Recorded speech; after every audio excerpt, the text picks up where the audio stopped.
This lecture is entitled The Vegetable in the Witness Box, presented in November of 2015.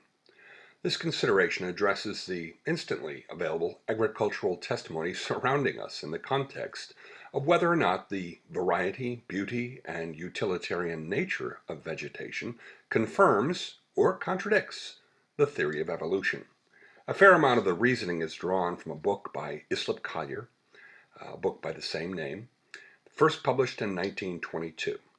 This public lecture is being presented by Brother Jim Dillingham of the Cranston, Rhode Island Ecclesia.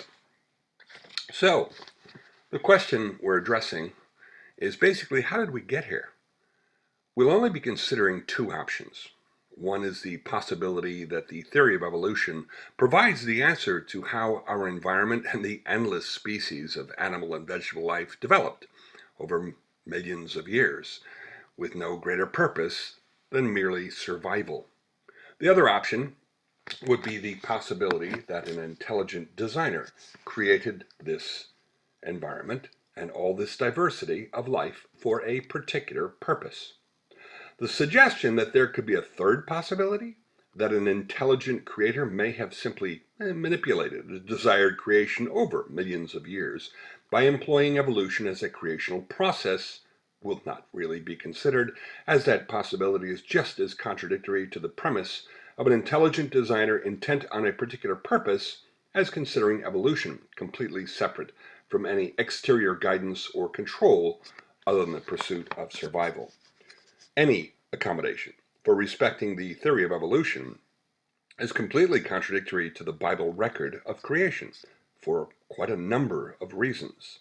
The greatest of those reasons would be that any accommodation for respecting any variation of the theory of evolution places death as preceding the introduction of sin. Death is a condition that is absolutely necessary and central to both considerations, evolution as well as creation. However, the Bible's testimony of creation defines death as being introduced directly due to the introduction of sin, which is any contradiction of the righteousness of that creator.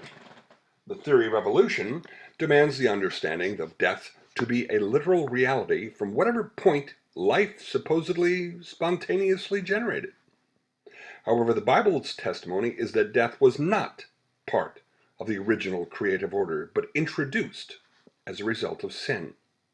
The purpose for the intelligent design of the Creator is very much bound up in this principle of death, or mortality, when death was introduced and when it will be eliminated.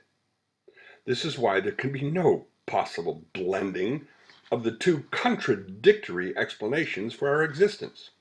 The odd phrase, theistic evolution, that has been pasted onto this concept that a creator actually employed the process of evolution as his creative procedure, completely contradicts the Creator's record of creation and literally all of his testimony throughout the Bible, that death was introduced after the complete environment, including diverse animal and vegetable life, and mankind was fully matured. So we are only considering the validity of one of these two very contradictory understandings of how we got here. It should not be surprising that the theory of evolution is predominantly defined outside the framework of actually being a theory, with an inappropriate presumption of being scientific truth.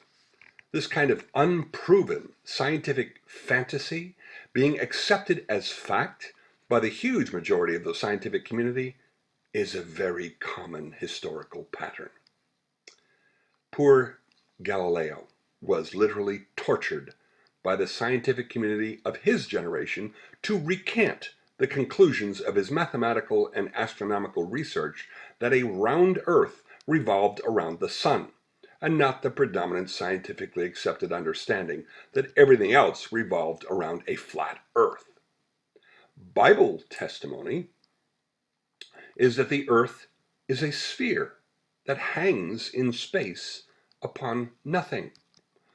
Isaiah 40 reports how the Creator sees the earth as a circle. And Job 26 declares how the Creator hangs the earth on nothing. That nothing is, of course, the invisible power of gravity. As our circle of the earth, which of course a Creator would see from any point of any perspective, would make that a sphere. Our sphere, our circle of the earth, revolves within the gravitational power of the sun. Eventually, this scientific sound Bible testimony was validated. But for centuries and centuries, the scientific community was adamant the Bible testimony was contradicted by their supposedly scientific presumptions. Similarly, for millenniums, the scientific community presumed that phlebotomy, draining blood from the body, was a scientifically legitimate cure for illnesses. Again, the Creator's testimony in the Bible repeatedly defines blood as the life of the body. Absolutely nowhere in the Bible is blood draining recommended to cure a diseased condition. Why would anyone want to drain their life away to resolve an illness? Again, Bible testimony was validated when the scientific community finally caught up thousands of years after the Bible explained that scientific truth. We could go on and on and on, as there are many examples of how the Bible testimony concerning scientific truths has always been right, despite being endlessly contradicted by the scientific community of any particular generation. The theory of evolution is just another example of the same consistent historical pattern of presuming the truth of an unsubstantiated theory. Despite the highly inappropriate way the theory of evolution is accepted as a fact, and no longer a theory, there are gaping holes in this theory. Spontaneous generation, life being instantly generated from inanimate matter, has not only never been proven, it's been scientifically disproven repeatedly by the rather famous scientists such as Louis Pasteur. The step that has to happen even before spontaneous generation even has an opportunity is that matter has to somehow develop the information that is necessary for life. Exactly how would inanimate matter develop the necessary DNA informational structure prior to that spontaneous generation, actually initiating life? DNA is the code for the development, functioning, and reproduction of all known living organisms. Exactly how did inanimate matter develop this very complex DNA code even before any capacity for life could be realized? These are just a couple of the issues the scientific community refuses to address when they declare the theory of evolution to be a scientific fact. Another would be the fact that the theory of evolution is based on the presumption that everything is always improving and getting better. Yet this contradicts the absolute control issue in nature we witness everywhere and is inescapable. This is the principle of decay. Everything decays. Metal rusts, food rots, wood rots, paint fades and peels. Every form of life grows old and fragile and wrinkled and weak and finally dies. Absolutely nothing ends up better without intelligent design. If we don't intelligently refrigerate that food, it rots quickly. If we don't seal that wood and maintain it, nature will destroy it. Decay, disease, death. This is the natural order, not constant improvement. That constant improvement that the theory of evolution is based on is conveniently imperceptible. not just within a single lifetime, but within the entire recorded history of this planet. Recorded history. The only supposed evidence of this theory is fossils, which have to be interpreted using a highly presumptuous thought process and scientific procedures based on the presumption that things have always been the same. It shouldn't be surprising that it isn't very difficult to deceive the scientific community that actually subscribes to the theory of evolution. The Piltdown Man was a massive hoax that was successful for decades in fooling the evolution advocates, as the discovered fossilized evidence was offered as evolutionary proof and qualified as the missing link between ape and man. However, the supposedly impeccable scientists making this discovery had modified the jawbone of an orangutan and combined it with a human cranium to promote their evolution presumptions and enjoy the benefits of world notoriety. About 40 years later, all it took was a basic microscopic examination of the teeth to see that they had actually been filed down with a metal file to make the teeth look more human. This proof of evolution was childishly simple to disprove as a hoax, but the scientific community drank it in eagerly, presuming its legitimacy without question, without critical examination.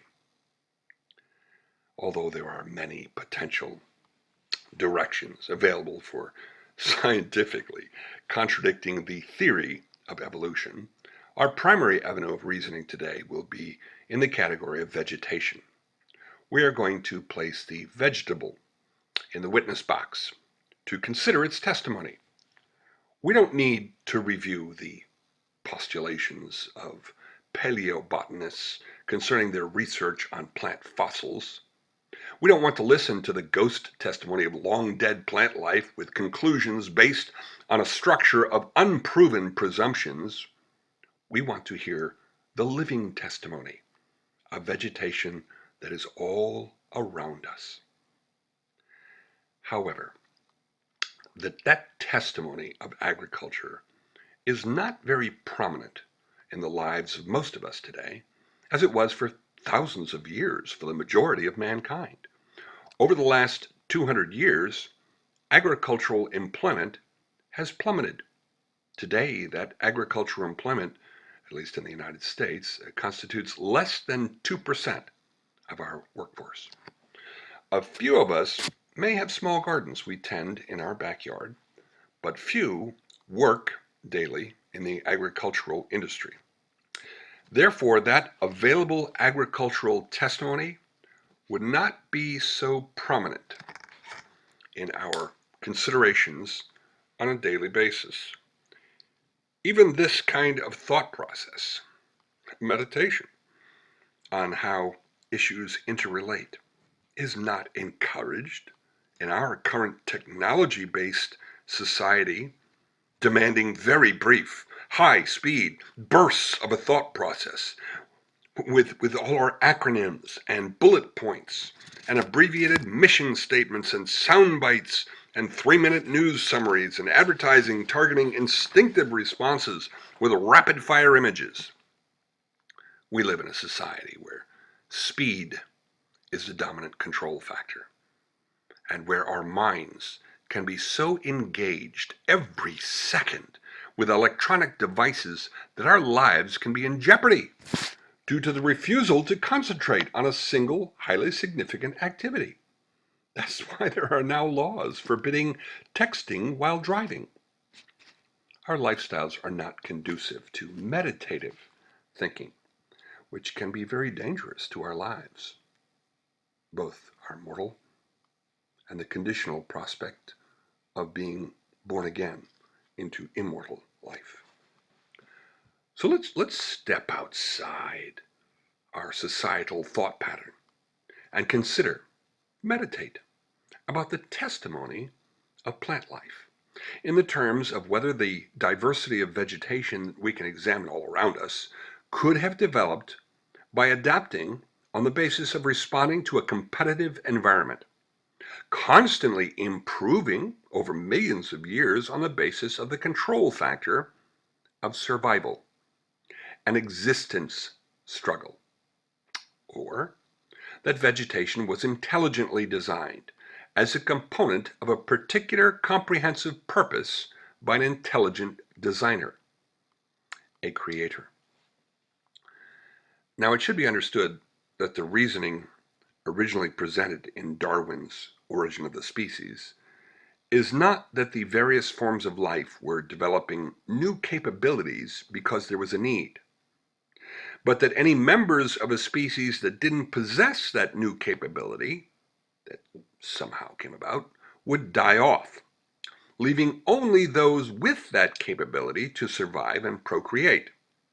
Despite the procedural differential, the conclusion is the same. Constant improvement on the basis of the motive power of survival. This natural selection theory of Darwin primarily addresses animal life.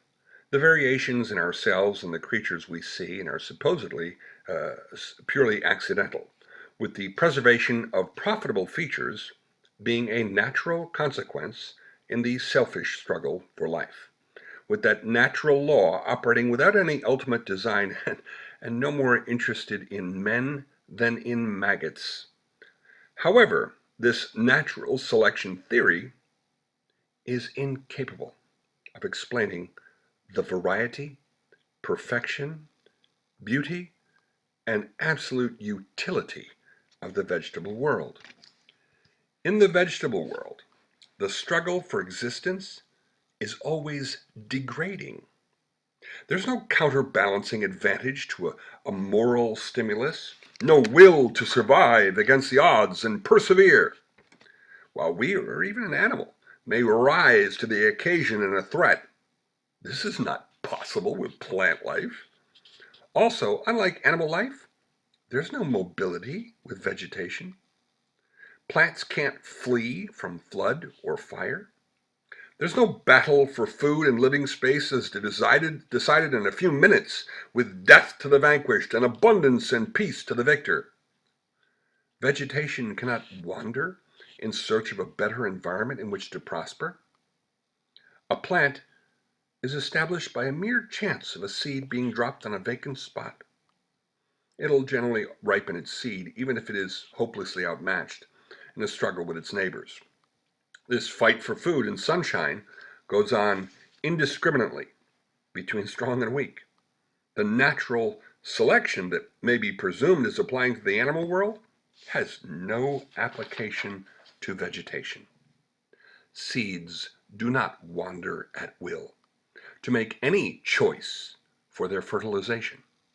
That seed from a strong, healthy plant, well-plumed plant, may end up in the waves of the sea. The well-hooked seed may attach itself to the fur of an animal to be shaken off in the darkness of a cave. The seed that survives doesn't do so on the basis of it being the best or the strongest or even the most likely to succeed, but simply the seed that by lucky chance drops into a vacant spot that has a congenial environment. There will still be indiscriminate fertilization between strong and weak. There's no favoring to the strong seed in the world of vegetation, as there might be in the animal world. If we have gardeners among us listening to this, we know that the first rule in the selection and preservation of favorable variations of vegetation is to prevent the struggle for existence by every means. Exactly the opposite rule for the theory of evolution, which presumes that it's the very struggle for survival that affords improvements in a species. If a gardener finds one plant among many showing a particular variation in a direction that he would like to pursue, then he will protect that favored plant from every adverse influence, from any competition for food light, moisture. The plant will, as far as possible, be isolated. It will be fed, protected from frost and wind. Weeds and insects will be ruthlessly eliminated by the intelligent caretaker and crafter of this plant variation. And probably all other plants near it will be mercilessly cut down.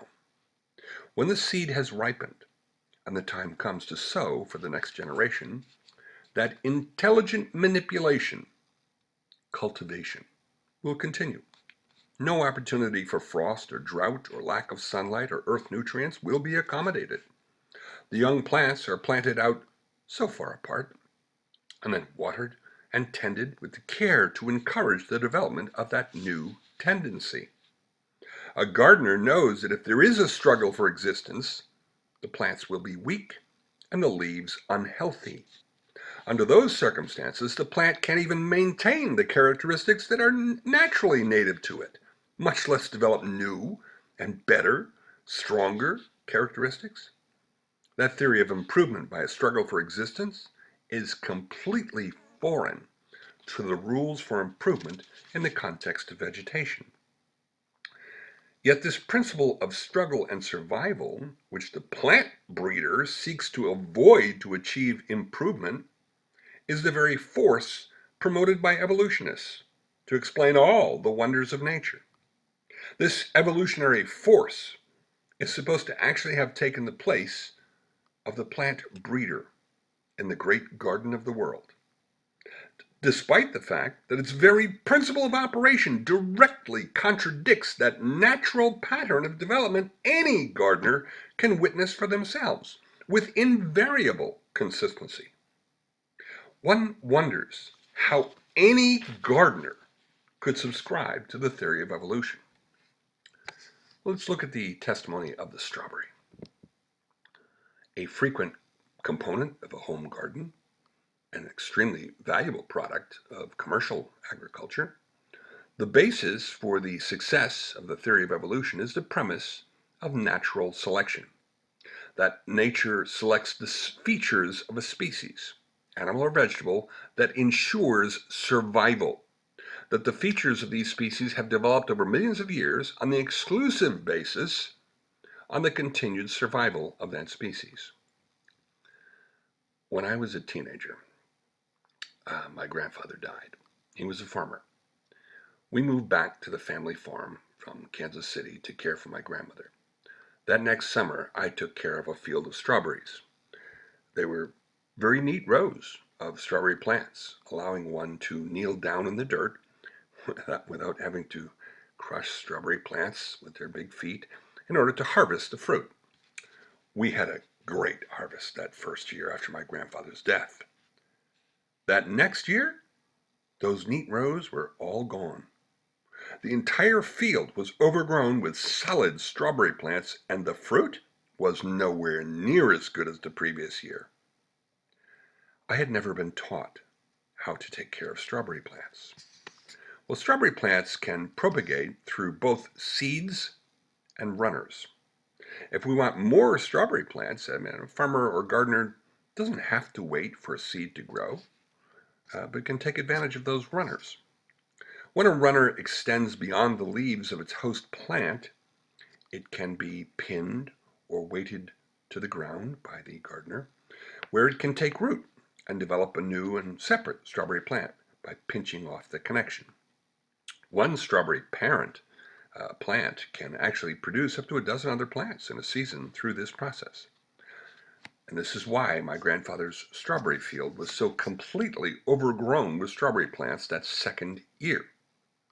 Now, the evolutionist will claim these features of convenient production and the delicious fruit were not intelligently designed for the benefit of man, but simply the pure products of chance variations, which, proving profitable to the plant itself, have been selected in its struggle for existence. The problem with the production of these runners is that they are detrimental to the health and the fruiting capability of the source plant. Experienced gardeners will actually pinch off those runners to ensure a healthier, stronger plant capable of producing better quality and quantity of fruit than its energies had been,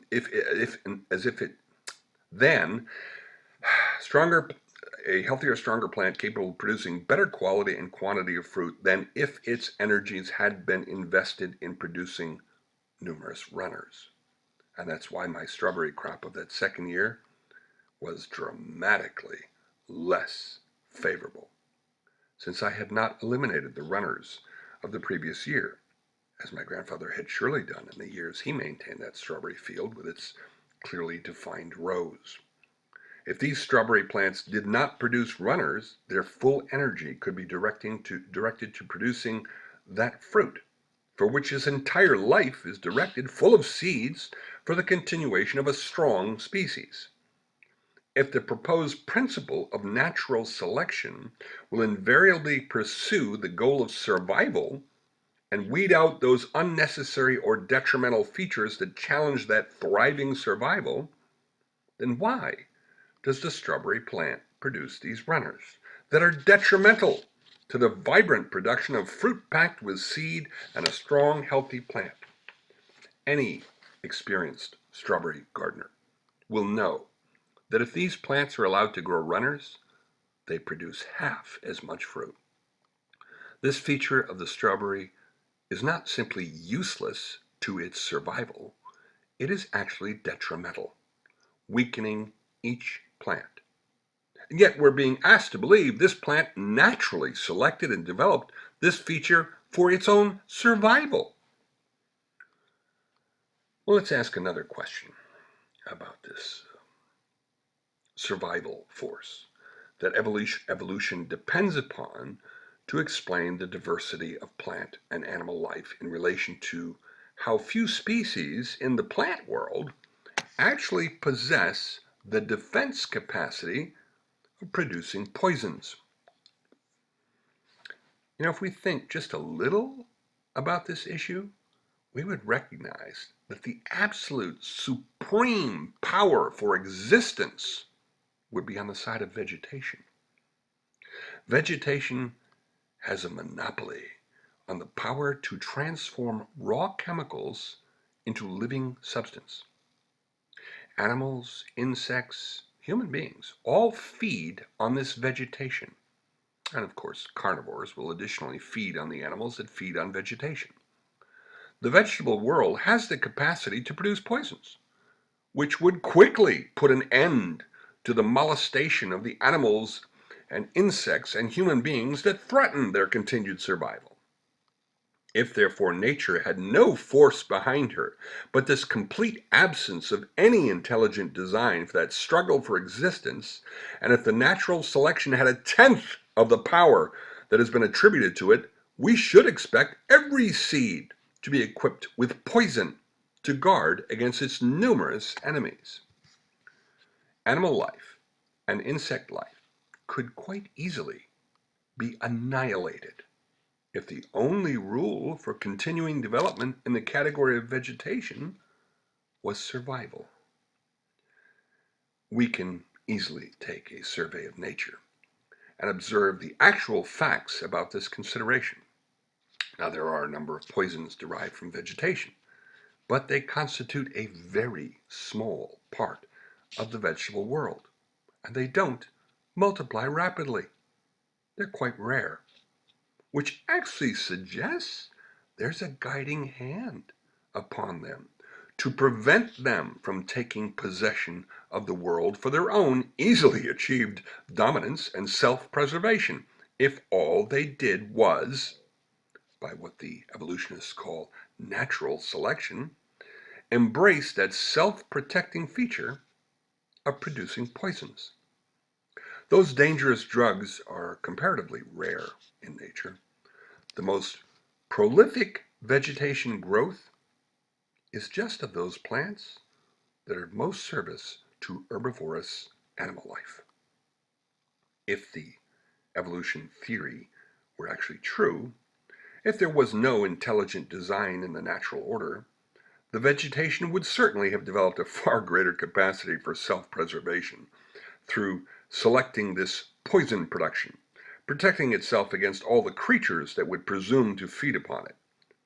Instead of such selfishness, such exclusively self-promoting concern for survival, the vegetable world says to cattle and sheep and goats, "Here is food in abundance for you, and your limited level of intelligence only needs to be exercised to avoid those rare herbs which would poison you, if taken in quantity, but interestingly can serve as medicine in a small proportion." To man, that natural vegetative order says, "Here's food for you as well, choicer and better food. But you must use your greater intelligence constantly and work intelligently to grow it and nurture the greatest value from that vegetation." The category of vegetation is not based on an exclusively selfish control factor of self-preservation, but offers its abundance as sacrificial service to animal life. Isn't it reasonable to ask why it is that poisons from vegetation are rare and not extremely common, which would serve to preserve and protect vegetation? Why is it that the seed of some plants should provide us with such wonderful nourishment? Why should there be such a balance in nature that the vegetable world, with supreme power to slay, should not only let us live, but minister to our needs with that natural order's own vital forces? A man is blind, as well as unthankful, to claim that we owe nothing to any power outside ourselves, and that the natural order is always selfish, no matter how well it serves us. The truth is the other way. Man is selfish, and by his foolishness and slothfulness brings a curse upon himself. We can easily witness many evils generated by the endless selfishness of humanity. The natural order, on the other hand, is bountiful. There is ample provision for our needs, and this provision must have a provider. The nutritious nature of vegetable life, to enrich and preserve the lives of those who feed on vegetation, is another contradictory issue to the premise of this selfish, singular focus on a species' self-preservation. If the nutritious nature of wheat were abandoned by that grain species on the basis of being the root cause for its slaughter for harvesting that nutrition, then surely the law of natural selection would have disposed of that nutritional nature of its seed eons ago. If some plants can supposedly develop indigestible seeds for its own protection, like plums and peaches and avocados, then why would the seeds of so many plants qualify as perfectly digestible and nutritious, such as wheat, rice, beans, peas, so many others? In fact, our morning coffee is ground from the seeds of a cherry-like fruit. If a selfish species' survival is truly the most powerful control factor for developing vegetation over millions of years, then why do so many vegetable species offer their seed as a life-sustaining nutritional benefit to the animal life that cuts it down to get that nutrition? If we can accept the premise that this natural selection control factor can produce something so intricate and delicate and powerful as the human eye, then why couldn't this control factor have protected vegetation from developing nutritious seeds, ensuring the destruction of the plant and its seed? It should be noted that Darwin plainly stated in his published research that if it could be established that any plant or animal possessed any quality solely for the benefit of another species, it would be fatal to his theory. One wonders how such a common observation as vegetation that exists only to serve animal and human life could be so invisible to the evolutionist, promoting a theory absolutely dependent on selfish self-preservation at any cost. In that context, let's meditate about the pea pod. Now, peas are an extremely nutritious seed food for mankind, animals, and particularly birds and field mice, etc. We have to ask how that pod serves a purpose for the plant. Now, it certainly offers extreme value to the enemies of the pea plant, those who wish to devour the seeds within those pods. A bird or a field mouse can quite conveniently use that pod as a harvest package, like a grocery store bag, to carry the abundance of nutritious seeds back home, where they will feast on the seeds of that plant. But how does that pod serve the purpose of the plant that supposedly developed that pod over hundreds of thousands or millions of years for its own benefit, its own selfish benefit? The pod offers no protection whatsoever for the plant's seeds. In fact, it would be difficult to find a plant in the vegetable world that is more attacked. The pod itself is actually nutritious to the predators threatening the plant by taking its seeds. There's certainly no difficulty getting through the pod to the peas inside. What value does that pod serve the plant? That would be the only reason for its existence on the basis of an evolutionary development. Why would the fruit of the plant be so attractive to harvesting and provide so much nutrition for its predators if those very features promoted the plant's destruction? If it weren't for the prolific nature of this plant producing the peas, one would think it should have been extinct by now. The pea pod is a demonstration of intelligent design, of how this vegetable selflessly serves those who threaten that plant's survival. The scientific examination of this very unselfish feature of its nature contradicts the foundational premise of the theory of evolution. Let's consider the vegetable testimony concerning reversion to type. The evolution theory is based on the premise of constant improvement on the basis of this struggle for survival. Throughout the vegetable kingdom, there is a universal law of conformity to the original type. Plants which have been altered by artificial selection and intelligently exercised cultivation will rapidly revert to their original natural conditions when the work of cultivation is relaxed. It's kind of like stretching a piece of elastic.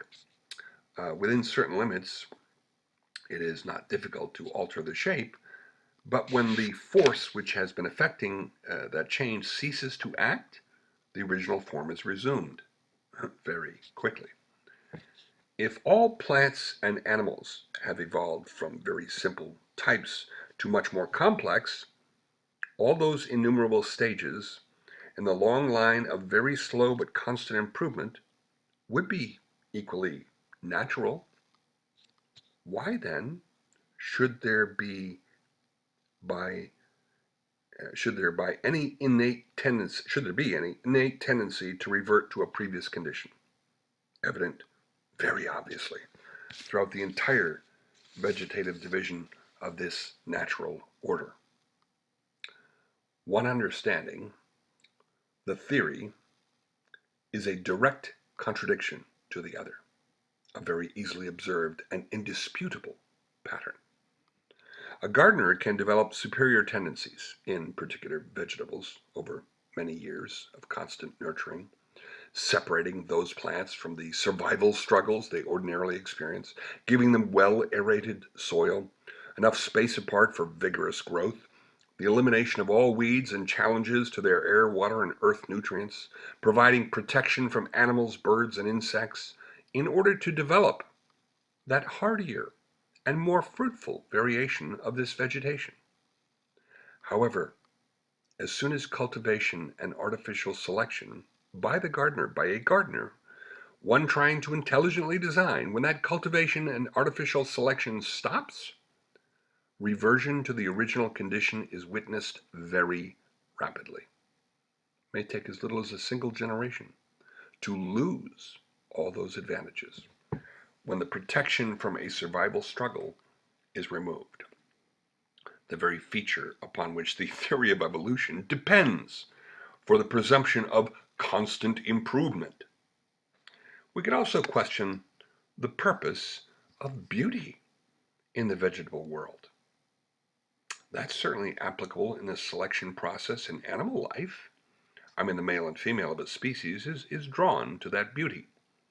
That would subsequently be evident in their offspring. But how does that beauty that is so evident in vegetation actually serve that struggle for plant survival? Unlike animals, plants do not seek each other out, assessing their individual beauty. It's insects that fertilize these plants, in search of the value the plant offers the insect. The insects are in search of food and have no interest whatsoever in the beauty of a plant. That beauty feature offers no survival value to the plant and may even attract the predators coveting its seeds for sustenance. That beauty becomes a detriment to the plant's continued survival.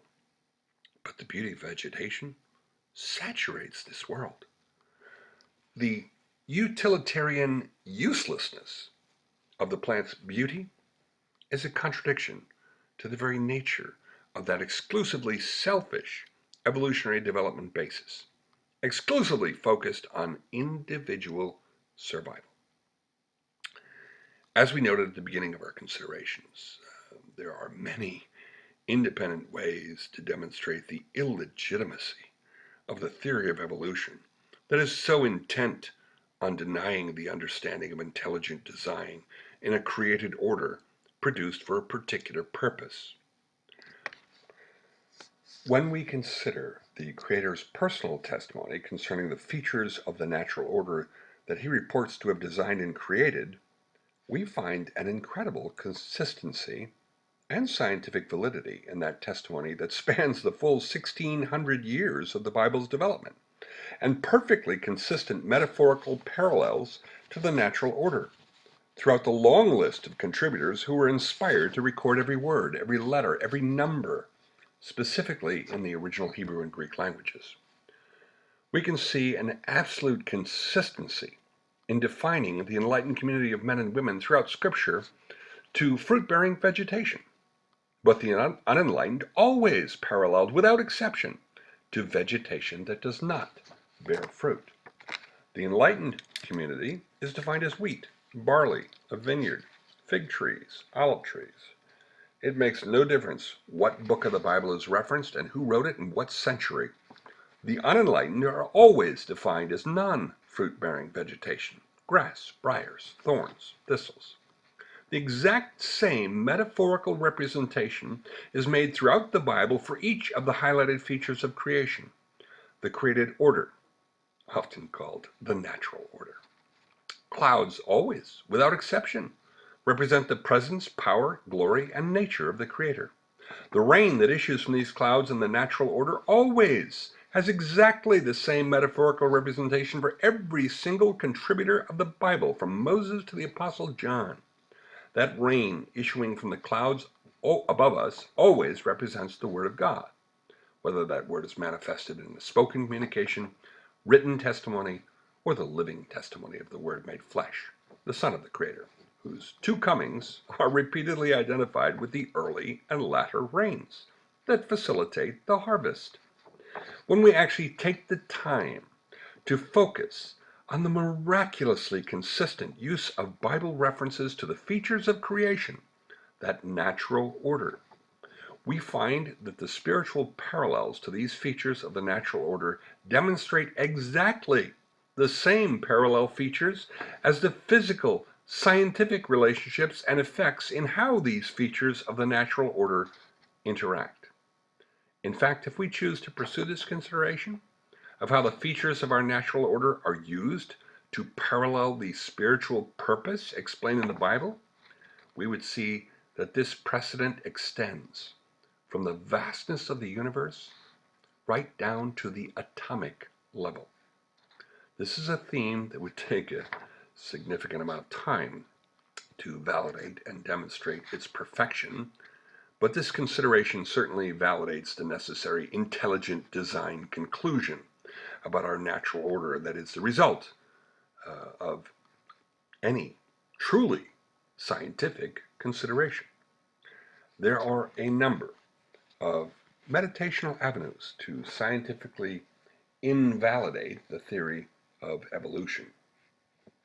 The testimony of the vegetable is just one of many that demonstrates the intentional design of the natural order, confirming a definite purpose to everything we can see, touch, hear, taste, and experience.